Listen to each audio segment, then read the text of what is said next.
Hi friends, welcome to my channel MK wood polishing. ఈరోజు project వచ్చి మనకి కొత్త ప్రాజెక్ట్ ఒకటి వచ్చిందండి. డోర్లు మొత్తం 3 ఫ్లోర్లు, ఒక ఫ్లాట్కి 3 డోర్లు 3 గుమ్మాలండి. మనకి కొత్త ప్రాజెక్ట్ వచ్చింది. మొత్తం డోరు మనకి 10 అడుగులు ఉంటుంది ఒక డోర్. అలాగన ఆ డోర్ను ఇప్పుడు మనం మొత్తం అంతా ఎలా చేయాలో చూద్దాము. మొత్తం పాలిషింగ్ మొత్తం అంతా ఎలా చేయాలనేది మనం ఒకసారి చూద్దాము. మీకు అంటూ ఒక ఐడియా ఉంటుంది, నాకంటూ ఒక వండర్స్ చూపించుకోవడానికి అంటూ ఒక పని ఉంటుంది కదా. ఇవి గుమ్మాలండి మనకి మొత్తం అంతా. ఇది స్క్రాపింగ్ అవ్వకముందు మనం స్టార్టింగ్ తీస్తున్న వీడియో ఇది. ఇప్పుడు ఈ పెయింట్ మచ్చలు, సిమెంట్ మచ్చలు ఇవన్నీ ఉన్నాయి కదా, ఇవన్నీ స్క్రాపింగ్ చేసుకోవాలి నీట్గా. మనకి చాలామంది ఏంటంటే ఓనర్స్ మాట్లాడుతున్నప్పుడు అయ్యో పాలిష్ వర్కే కదా ఏముండదులే అని అనుకుంటారు. మా కష్టాలు మాకు ఉంటాయండి, ఏం చెప్పమంటారు. స్క్రాపింగ్ అయిన తర్వాత ఇగోండి ఇలాగ వచ్చింది. మొత్తం అంతా వాటర్ పెట్టి నీట్గా స్క్రాప్ చేసాం మొత్తం అంతా. అది స్క్రాప్ చేసేది ఎందుకంటే మనకి ఇప్పుడు వుడ్ మీద రౌండ్ మచ్చలు ఇవన్నీ ఉంటాయి కదండి, అవన్నీ పోవడానికి. అవన్నీ పోస్తే నీట్గా కనబడుద్ది. చూసారా సెంటర్లో ఎంత పెద్ద జాయింట్ ఉంది. మొత్తం 3 డోర్లు అంతే.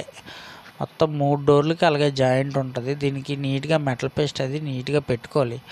ఈ మెటల్ పేస్ట్ పెట్టకుండా మనం మక్కు పెట్టుకున్నాం అనుకోండి, ఆ మక్కు పెట్టుకోవడం వల్ల మనకి మైనస్ ఏంటంటే డోర్ ఒక్కసారి పట్ట కొట్టుకుందంటే టుప్పని ఊడిపోద్ది మొత్తం మెటల్ పేస్ట్ మొత్తం అంతా.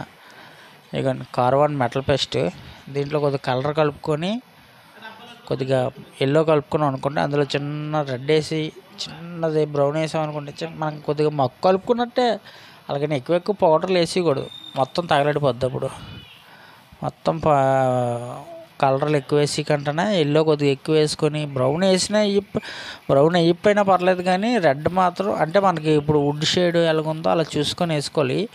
ఈ వుడ్ ఏంటంటే మీకు ముందు ఒక దగ్గర చిన్న పాలిష్ టచ్ చేసాం, చిన్న రెడ్ టచ్ వచ్చింది మాకు. అంటే డోర్లు బాగా పాత డోర్లు, ఆఫ్రికన్ టేక్ అంటారు కదా, మీకు తెలిసే ఉంటుంది, మీకు తెలియపడమే ఉండదు, కానీ దీన్ని ఆఫ్రికన్ టేక్ అంటారు. అందుకని చిన్న రెడ్ టచ్ చేసాం దీనికి. ఈ వీడియో కూడా నేను ఎడిట్ చేయలేదు, డైరెక్ట్గా డబ్బింగ్ చెప్పేస్తున్నాను నేను. కానీ అక్కడ కూర్చొని ఉన్నాడు కదా మా కుర్రోడాడు బండడు. మొత్తం మెటల్ పేస్ట్ టచ్ అప్ అవి ఇచ్చుకోవాలి మొత్తం అంతా. మెటల్ పేస్ట్ ఇచ్చుకున్నాం అనుకోండి మనకి కొద్దిగా బాగుంటుంది. పెద్ద కన్నాలకి ఎప్పుడు మెటల్ పేస్ట్ ఇచ్చుకోవాలి. దాని తర్వాత దీనికి మళ్ళీ మనం ఎపెక్స్ కోటింగ్ అది వేసుకున్నాం అనుకోండి, నీట్గా ఉంటుంది. ఎపెక్స్ కోటింగ్ వేయడం వల్ల కూడా మనకి కొద్ది ప్లస్ ఉంటుంది. దానివల్ల మొత్తం అంతా నేను ఎల్లో కలర్ వేసుకున్నాను. ఎల్లో కలర్ వేసుకొని చిన్న రెడ్ వేసాను. రెడ్ వేసి బాగా మిక్సింగ్ చేసాం అనుకోండి, నీట్గా ఉంటుంది. ఇది మిక్సింగ్ చేసుకున్నాం అనుకోండి, అంటే ఇప్పుడు మన కంపెనీ వాడు ఇచ్చింది లైట్ ఎల్లో కలర్ ఇస్తాడు, అండ్ అందులో కూడా చిన్న గ్రీన్ షేడ్ వస్తుంది.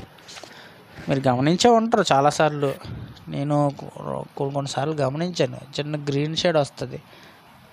ఆ గ్రీన్ షేడ్ వచ్చినా లేదా ఫుల్ ఎల్లో వచ్చినా ప్రాబ్లం అయిపోద్ది.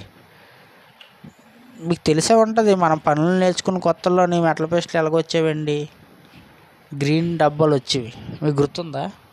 గ్రీన్ కలర్ డబ్బాలు అవి వచ్చేవి. ఆ గ్రీన్ కలర్ డబ్బాలని ఇప్పుడు మ్యాక్సిమం వాడట్లేదు అనుకుంటాను నేను. నాకు తెలిసి ఆటో పెయింటింగ్ వాళ్ళు కూడా పీపీజీ వాడుతున్నారు ఇప్పుడు. పీపీజీ పేస్ట్ అది ఆడుతున్నారు. అప్పుడు మనం నేర్చుకున్న కొత్తలో అంటే 2005 ఆ టైంలోని ఇవే ఉండేవి, గ్రీన్ కలర్ డబ్బాలు ఉండేవి. అక్కడక్కడ మొన్న ఎప్పుడో ఒక దగ్గర చూశాను నేను ఆ గ్రీన్ కలర్ డబ్బాని. ఆ గ్రీన్ కలర్ డబ్బాని ఫుల్ ఎల్లో కలిపి నానా బాధలు పడి పెట్టేవాడిని అప్పుడు మేము నేర్చుకున్న టైంలోని. అప్పుడు ఓల్డ్ స్టూడెంట్స్కి అయితే అందరికీ బాగా తెలిసే ఉంటుంది. ఇప్పుడు కొత్తగా వస్తున్నారు కదా, వాళ్ళకి తెలియకపోవచ్చేమో, కానీ మనలాంటి ఓల్డ్ స్టూడెంట్స్కి అయితే మాత్రం బాగా తెలుస్తుంది. అలాంటి మెటల్ పేస్ట్లు ఇవన్నీ బాగా మిక్స్ చేసుకుని దాన్ని బాగా అప్లై చేయడమే. మెటల్ పేస్ట్ అంతా నీట్గా పెట్టుకున్నాం అనుకోండి, మనకి ఏంటంటే ఇక బాగుంటుంది. కన్నాల్లోకి వాటిల్లో మొక్క కూరి కంటే మెటల్ పేస్ట్ కూరేమంటే కొద్ది లైఫ్ కాస్తుంది మనకి.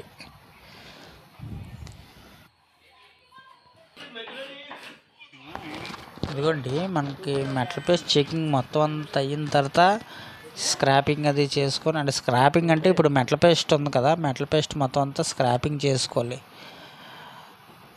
మనకు బెల్ట్ పేపర్ కొట్టుకోకముందే మనం మెటల్ పేస్ట్ పెట్టుకున్నాం అనుకోండి, అటుపక్క మనకి మెటల్ పేస్ట్ వర్క్ అయిపోద్ది, మెటల్ పేస్ట్ మీద పేపరింగ్ వర్క్ అయిపోద్ది, మనకి బెల్ట్ పేపరింగ్ వర్క్ కూడా అయిపోద్ది. అంటే నేను అలా చేస్తాను. పేపరింగ్ అంటే స్క్రాపింగ్ అయిపోయిన తర్వాత బెల్ట్ పేపరింగ్ కొట్టేటప్పుడే నేను బెల్ట్ పేపరింగ్ కొట్టక ముందే నేను మెటల్ పేస్ట్ చెక్ చేసుకుంటాను. దానివల్ల మనకు కొద్ది టైము ప్లస్ అవుద్ది, టైం మిగులుతుంది. దాని తర్వాత మనకి కొద్దిగా పని కూడా కొద్దిగా స్పీడ్గా అయినట్టు అంటే నాకు అనిపిస్తుంది. మీరు ఎలా చేస్తారో మరి నాకు తెలియదు కదా. నాకైతే మాత్రం అది కరెక్ట్ అనిపిస్తుంది. ముందే బెల్ట్ పేపర్ని కొట్టక ముందే నేను మెటల్ పేస్ట్ మొత్తం అంతా పెట్టుకొని దాని మీద మెటల్ పేస్ట్ పేపర్ కొడతాను నేను. ఎందుకంటే ఫస్ట్ కోటు మన టెంపర్ కోట్ వేస్తున్నాను, టెంపర్ కోటు ఎపెక్స్ వేస్తున్నాను.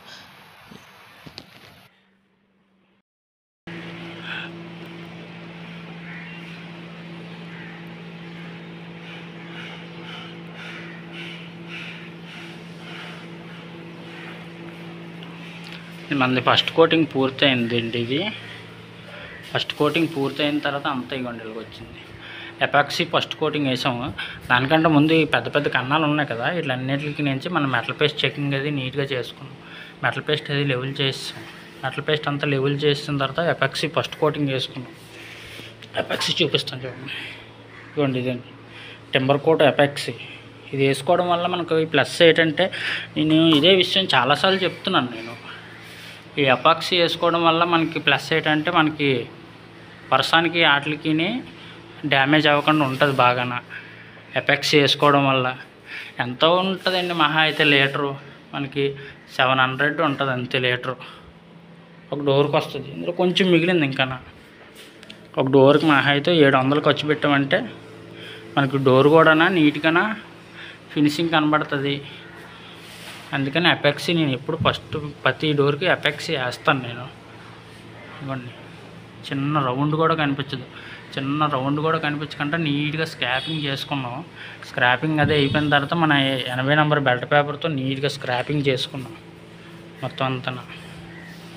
ఎక్కడ చిన్న రౌండ్ కనిపించదు. దారబంధానికి కూడా చూసారా, ఇది బాటం. ఇది బాటం కూడా నీట్గా స్క్రాప్ చేసి బెల్ట్ పేపరింగ్ చేసుకొని నీట్గా మొత్తం అంతా ఎపాక్సీ కోటింగ్ అది వేసుకొని ఉంచుకున్నాం. ఇది మొత్తం అంతా ఇలా వదిలేసాం అనుకోండి, మనం ఈరోజు వేసి రేపు పుట్టి పెట్టుకున్నాం అనుకోండి, నీట్గా ఉంటుంది. ఒక రోజంతా ఆరుతుంది కదా, నైట్ అంతా ఆరుతుంది కదా, ఎపాక్సీ అది నీట్గా ఆరుతుంది. పైన పెంకులాగా పట్టేస్తుంది. పెంకులాగా పట్టేయడం వల్ల మనకి ఏంటంటే వర్షానికి తడిసినా ఏటైనా సరే ప్రాబ్లం ఏటి ఉండదు. అందుకని నేను ఎపాక్సీ ఖచ్చితంగా వేస్తాను. మీరు కూడా ట్రై చేయండి ఒకసారి ఎపాక్సీ వేయడానికి.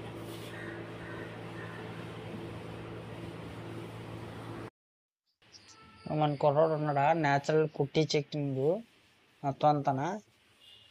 పుట్టి చెకింగ్ అంటే మొత్తం అంతా పుట్టి లాగేస్తాం. ఇది మొత్తం అంతా మొత్తం పుట్టి అది నీట్గా కలుపుకున్న తర్వాత మొత్తం అంతా వుడ్కి మొత్తం అంతా పుట్టి అది అప్లై చేసేస్తాము. ఆ పుట్టి పెట్టడం వల్ల మనకి మెస్ అది కవర్ అవుతుంది. మనకి మా చిన్న చిన్న కన్నాలు ఏమైనా ఉన్నా సరే కనిపించకుండా పోతాయి.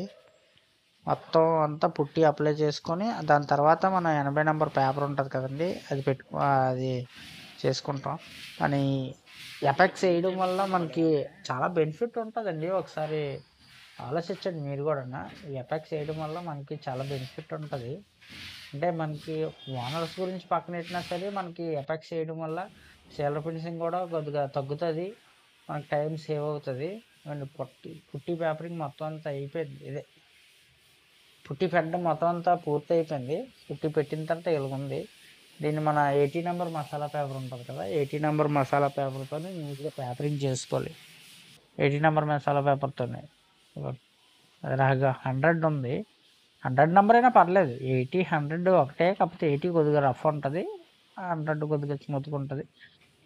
నీట్గా స్మూత్గా పేపరింగ్ చేసుకోవాలి. ఇప్పుడు మీకు చూపిస్తున్నలాగే వెనకాల పట్టుకోవడానికి మా బండోడు లేడు, అందుకని నేనే నా చేతితో పట్టుకొని చేస్తున్నాను.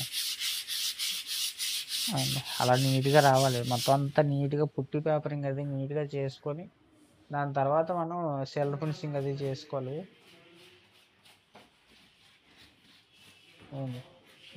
మా రయ్యని కూడా కొడుతున్నాడు పేపరింగ్ అది. ఈ పుట్టి పేపరింగ్ మొత్తం ఒళ్ళు గిల్లు మొత్తం అంతా పాడైపోద్ది. నేను డోర్కి మెయిన్ పుట్టి పేపరింగ్. పియూ వర్క్ అనుకోండి, పియూ వర్క్లో మనం పుట్టి లాగాల్సిన అవసరం ఉండదు. మ్యాక్సిమం పియూ వర్క్లోని మనకు పుట్టి లాగాల్సినంత అవసరమే ఉండదు. కానీ ఈ వర్కుల్లో మాత్రం, మ్యాట్ వర్కుల్లో మాత్రం, అంటే మెలమెల్ వర్కుల్లో మాత్రం మనం ఖచ్చితంగా పుట్టి లాక్కోవాలి. ఎందుకంటే రావు, అంటే పుట్టి లాగకపోయినా మనం పని చేసుకోవచ్చు, డైరెక్ట్ సీలర్ ఎక్కించుకోవచ్చు. డైరెక్ట్ సీలర్ ఎక్కించామంటే మనకి తడిసి మోపుడు అయిపోద్ది ఏకంగానన్నా. ఆ లాభం గోబల్లోకి వచ్చేద్ది ఏకంగానన్నా. ఈ ఓనర్స్ మీకు తెలిసే ఉంటుంది కదా ఓనర్ సంగతి కూడా. ఓనర్స్ ఇచ్చేది ఇంత, తర్వాత అంత అడుగుతారు. Self finishing. ఇది సెల్ఫ్ ఫినిషింగ్ నేను చాలా వీడియోలో చెప్పాను మీకు. పాలిష్ మనకి 40%, 50% ఉండాలి. అదే 60 సీలర్ మనకి 40% ఉండాలి, పాలిష్ మనకి 60% ఉండాలి. నేను సిన్లెక్ పాలిష్, సిన్లెక్ సీలర్ వాడుతున్నానండి, ఎందుకంటే మనకి ఫినిషింగ్ బాగుంటుంది కదా. అందుకని ఫినిషింగ్ అయిపోయింది కదా, ఫినిషింగ్ అయిపోయిన దాని మీద మనం టచ్అప్ మొక్కలు అవి చెక్ చేసుకోవాలి కదా. చూసారా, మనం డోర్ చూస్తున్నప్పుడు ఫినిషింగ్ అయినప్పుడు మీరు ఇందులో గమనించి ఉంటారు, అయిపోయింది కదా, బాగుంది కదా అని అనుకుంటాం. కానీ అలాగే ఉండదండి. పాలిష్ మేకర్ కంటికి అన్నీ నీట్గా కనబడుతూనే ఉంటాయి. కళ్ళుకి అన్నీ నీట్గా చిన్న చిన్న కన్నాలు కూడా నీట్గా కనబడతాయి. అదే దరిద్రం ఇంట్లోకి వెళ్ళిన తర్వాత కూడా అన్ని బొక్కలు మనకే కనబడతాయి. ఆ బొక్కలు కనిపించడం వల్లే మనకి దింగులు కాయాల్సి వస్తుంటుంది, దుబ్బులు కాయాల్సి వస్తూ ఉంటుంది. పాలిష్ మేకర్ ఏంటంటే, పాలిష్ మేకర్ అనే కాదండి, పనోడు ఏదైనా సరే ఖచ్చితంగా చూస్తూ ఉంటాడు కదా, దానివల్ల దెబ్బ అయిపోతుంటుంది. ఇవ్వండి మొత్తం కలర్ టచ్అప్ పూర్తి అయిన తర్వాత ఫైనల్ అయ్యిందండి. నేను చాలా వీడియోల్లోని, అంటే మా గురువు కూడా అడిగాడు, చాలా వీడియోల్లో నిన్ను అనవసరమైనవన్నీ చూపిస్తున్నావురా అనేసి అని అడిగాడు. అందుకనే నేను కొన్ని చూపించట్లేదండి. అందుకనే వర్కర్కి మ్యాక్సిమం కలర్ టచ్అప్స్ ఇవన్నీ తెలిసిపోతాయి. అందుకోసమని మ్యాక్సిమం అయినంత వరకు చూపిస్తున్నాను. నిజానికి చెప్పాలంటే ఆ వీడియో, ఈ టచ్అప్ వీడియోలు ఇవి కూడా స్కిప్ అయిపోయి, అది ప్రాబ్లం. అది కవర్ చేసుకోవడానికి మీకు ఇది చెప్తున్నాను, ఇంకేం లేదు. మొత్తానికైతే మాత్రం మనం ఈ పని మనకి 3 ఫ్లోర్లు వచ్చిందండి. 3 డోర్లు, ఒక ఫ్లాట్కి ఒక డోరు, 3 గుమ్మాలండి. అలాగే 3 ఫ్లాట్లు వచ్చాయి మనకి. ఇది మనకి ఏంటంటే మొత్తం అంతా ఫైనల్ చేశాను. ఫైనల్ చేసిన తర్వాత ఏంచి సార్ గారు ఏంచి వచ్చే నెలలో గృహప్రవేశం అన్నారు. గృహప్రవేశం అయిన తర్వాత స్ప్రే కొట్టమన్నారు. మనకు డబ్బులు అయితే మాత్రం ముందే ఇచ్చేశారు. డబ్బులు సార్ అయితే మంచి ఆయన అలాంటి ఆయనకి మనం ఇంకేం చేయకూడదు కదా. అందుకనే సరే సార్ మీ ఇష్టం సార్ అని చెప్పాను. ఫైనల్ అయిన తర్వాత అయితే మనకి ఫైనల్ ఇలా వచ్చిందండి. ఇంకా మ్యాట్ కొట్టిన తర్వాత మనకి ఇంకా చాలా బాగుంటుంది. మ్యాట్ కొట్టిన తర్వాత మనకి ఫినిషింగ్ అదిని మీకు వీడియోలో తెలుస్తుందో లేదో, వీడియోలో మీకు తెలియదు, కానీ అవి వర్క్ పూర్తయిన తర్వాత కస్టమర్ చెయ్యేసాడు అనుకోండి వుడ్ మీద, చాలా బాగుంటుంది. వర్క్ అంతా అయ్యిందా, వర్క్ అంతా చేసావా మీకు చెప్పడం మర్చిపోయాను. లాస్ట్లో వర్క్ అంతా అయిన తర్వాత లఫుట్ కూడా వచ్చాడు.